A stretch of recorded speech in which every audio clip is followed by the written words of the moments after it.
আমি আজকে আপনাদেরকে দেখাবো handi mutton recipe. Handi mutton রেসিপির জন্য আমি এখানে মাটন নিয়ে নিয়েছি, আর নিয়েছি পেঁয়াজ কুচি, আলু নিয়েছি। এখানে ছোট আলু বলে আমি গোটা গোটা রেখেছি, আপনারা চাইলে দু টুকরোও করে নিতে পারেন। শুকনো লঙ্কা, তেজপাতা, গোটা গরম মশলা, গোটা জিরে, সামরিচ, জয়িত্রী, লবণ, 1 চামচ আদা পেস্ট, 1.5 চামচ রসুন আমি থেতে নিয়েছি, কাশ্মীরি লঙ্কার গুঁড়ো 1/2 চামচ, 1 চামচ জিরের গুঁড়ো, 1 চামচ ধনের গুঁড়ো, 1.5 চামচ শুকনো লঙ্কার গুঁড়ো, একটা টমেটো কেটে নিয়েছি, দুটো গোটা রসুন, 1 চামচ হলুদ, 1/2 চামচ চিনি, 1 কাপ টক দই, সর্ষের তেল। মাটনের মধ্যে দিয়ে দিচ্ছি পেঁয়াজ কুচি।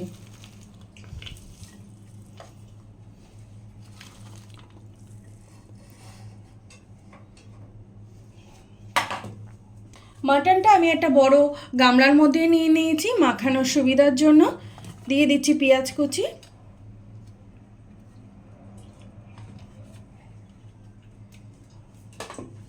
আদা বাটা, রসুন, কাশ্মীরি লঙ্কার গুঁড়ো, জিরের গুঁড়ো, ধনের গুঁড়ো, লঙ্কার গুঁড়ো, টমেটো কুচি, হলুদ,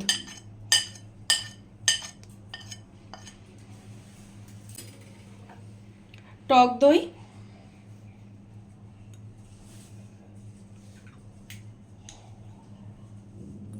পরিমাণ মতো লবণ,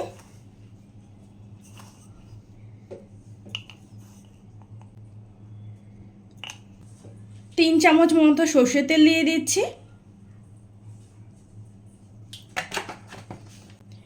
এবারে মাটনটা আমি ভালো করে মাখিয়ে নেব।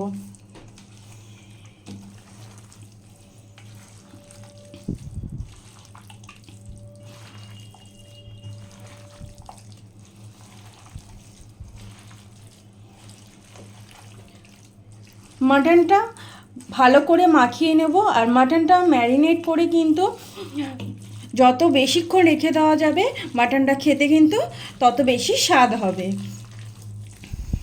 আপনারা ম্যারিনেট করে কিন্তু ফ্রিজেও রেখে দিতে পারেন।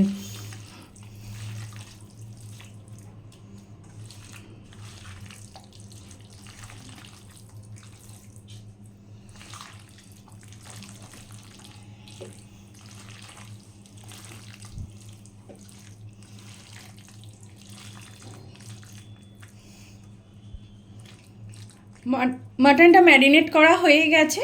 এবারে 1 ঘন্টার জন্য মাটনটা ম্যারিনেট করে আমি রেখে দেব। আমি একটা ফ্রাইং প্যান গরম বসিয়ে দিয়েছি। ফ্রাইং প্যানের মধ্যে দিয়ে দিচ্ছি সর্ষের তেল।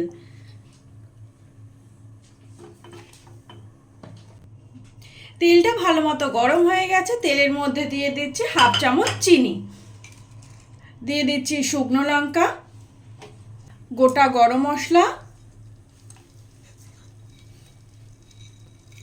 জয়িত্রী, জিরে, সামরিচ,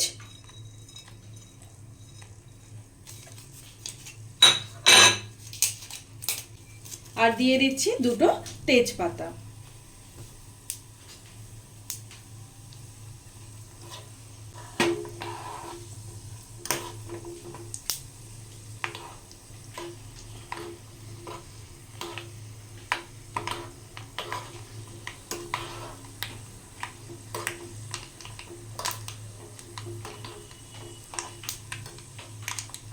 এই ফোড়ন দেওয়া মশলাটা এবার আমি মাটির হাঁড়ির মধ্যে দিয়ে দেব।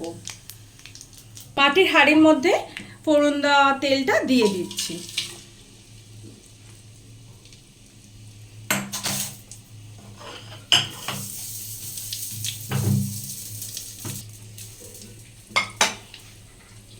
এক ঘন্টার জন্য আমি মাটনটা ম্যারিনেট করে রেখে দিয়েছিলাম। মাটনের মধ্যে এবার দিয়ে দিচ্ছি দুটো রসুন আর আলুগুলো কিন্তু আমি একটা কাঁটা চামচ দিয়ে ফুটো ফুটো করে নিয়েছি, যাতে আলুগুলো ভালো মতো সিদ্ধ হয়।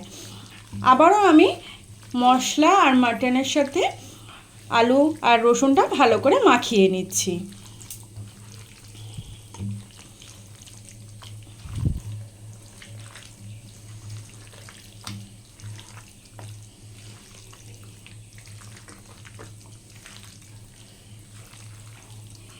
এবারে আমি হাঁড়ির মধ্যে দিয়ে দিচ্ছি।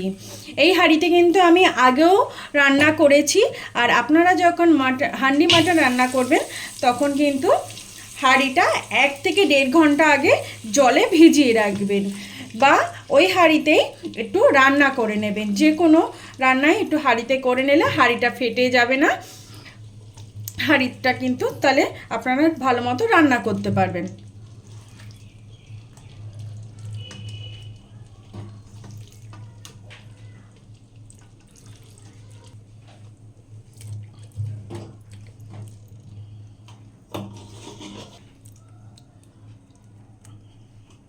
হাঁড়িতে মাটনটা দিয়ে দিয়েছি, এবারে ঢাকনাটা দিয়ে আটকে দেব।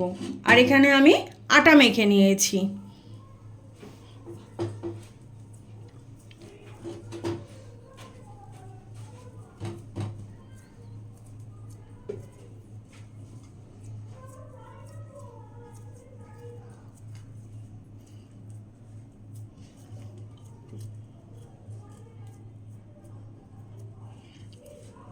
আটাটা দিয়ে ভালো করে আটকে দিতে হবে, যেন হাঁড়ির ভেতরের দমটা না বেরোয়, কোনো দিকে যেন ফাঁকা না থাকে।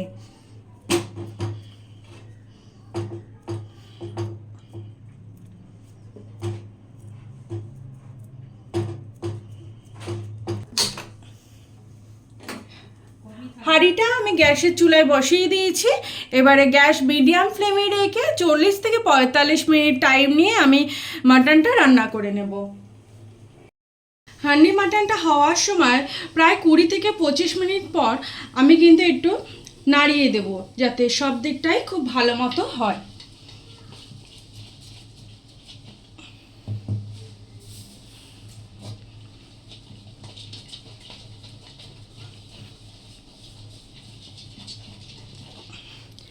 আবারও আমি গ্যাসে বসিয়ে দেব রান্নাটা পুরো কমপ্লিট হওয়ার জন্য। হান্ডি মাটনটা হয়ে গেছে। হান্ডি মাটনটা আমি কিন্তু 45 মিনিট টাইম নিয়ে করেছি। এবার আমি গ্যাসটা বন্ধ করে হাঁড়িটা নিচে নামিয়ে নেব, আর ঠান্ডা হলে আমি আপনাদেরকে খুলে দেখাচ্ছি যে মাটনটা কেমন রান্না হয়েছে। হান্ডি মাটনটা তো রান্না হয়ে গেছে, এবারে হাঁড়ির ঢাকনাটা আমি খুলে নেব।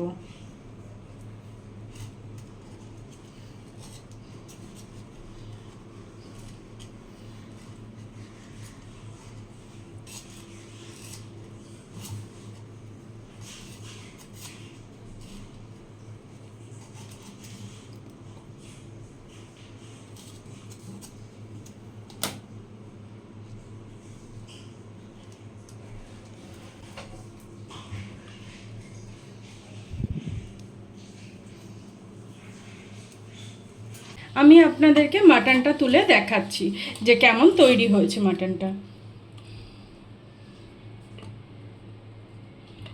হান্ডি মাটন রেসিপি তৈরি হয়ে গেছে। এইভাবে আপনারা তৈরি করতে পারেন।